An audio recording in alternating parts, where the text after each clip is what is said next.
Peygamberimiz Muhammed Mustafa sallallahu aleyhi ve sellem zamonalarida nihoyatda ibodatga berilgan, sahiy, 2 marta jihodda qatnashgan Alqama degan sahoba bor edi. Bir kuni Peygamberimiz Muhammed Mustafa sallallahu aleyhi ve sellem Hazreti Ali karramallohu vajhu, Hazreti Bilal, Hazreti Umar sahobai kiromlar bilan suhbatlashib o'tirganlarida bir ayol izin so'rab yig'lab kirib keldi. Nima voqea bo'ldi deb so'radilar sarvari olam. Sahoba Alqama do'stingiz og'irlashib qoldilar. Nihoyatda qattiq sakratda yotibdilar. Shuni xabarini bergani keldim dedi ayol. Peygamberimiz Muhammed sallallohu alayhi vasallam Sufi Bilalga, Hazreti Aliga borib Alqamani holidan xabar olinglar dedilar. Sahobalar kelishida haqiqatda Alqama og'ir yotardi. Bu holatni ko'rgan Hazrati Umar aytdilarki,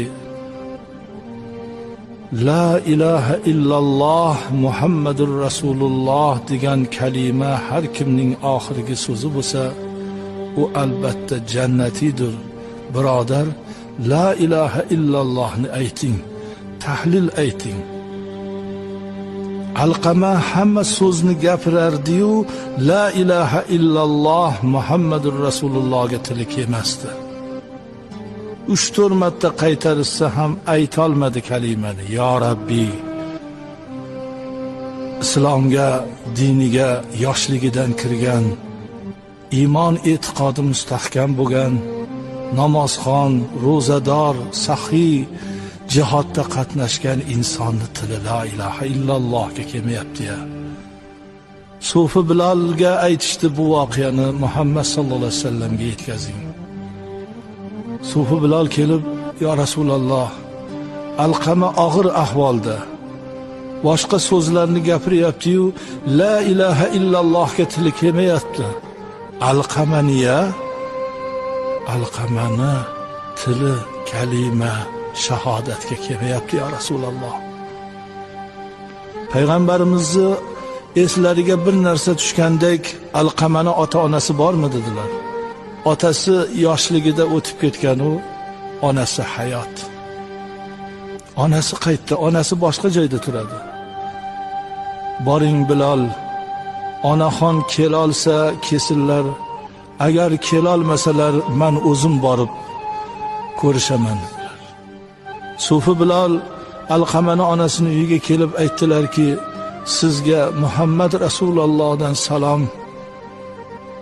Agar borolsangiz chaqiryaptilar, borolmasangiz o'zlari keladilar. Onaxon aytdilar, jonim fido bo'lsin Muhammad Rasulullohga, payg'ambarimizga.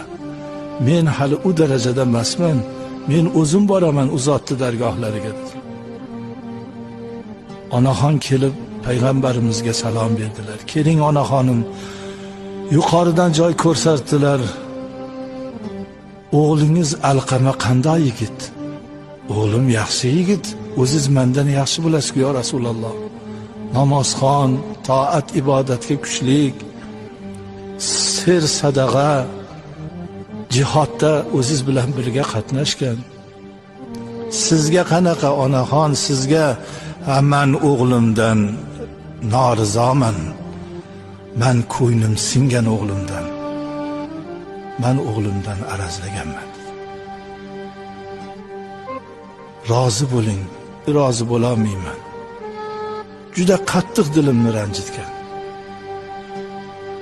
7-8 yoshida otadan qoldi.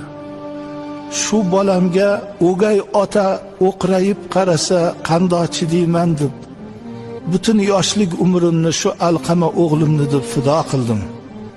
Yemay yedirdim. Shu bolam agar mabodo bir o'gay ota urib qolsa, qosh qovoq o'yib qolsa, men bunga chidolmasligimni bilib umrimni shu bolamga baxshida qilgandim. Katta bo'ldi, uylantirdim. O'g'lim o'zgardi. Menga umuman e'tibori yo'qoldi. Faqat xotinini maqtaydi, xotiniga butun yaxshi gaplarni gapiradi. Men bilan umuman gaplashmay qoldi. Bu narsa dilimga qattiq botdi.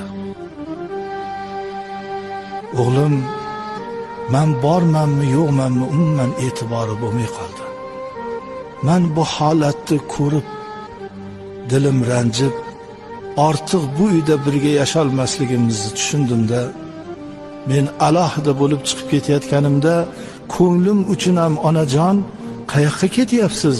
Meni boqib katta qilgansiz, xizmatingizni qilishim kerak deyish o'rniga o'zlari yuklarimni ko'tarib olib berdi.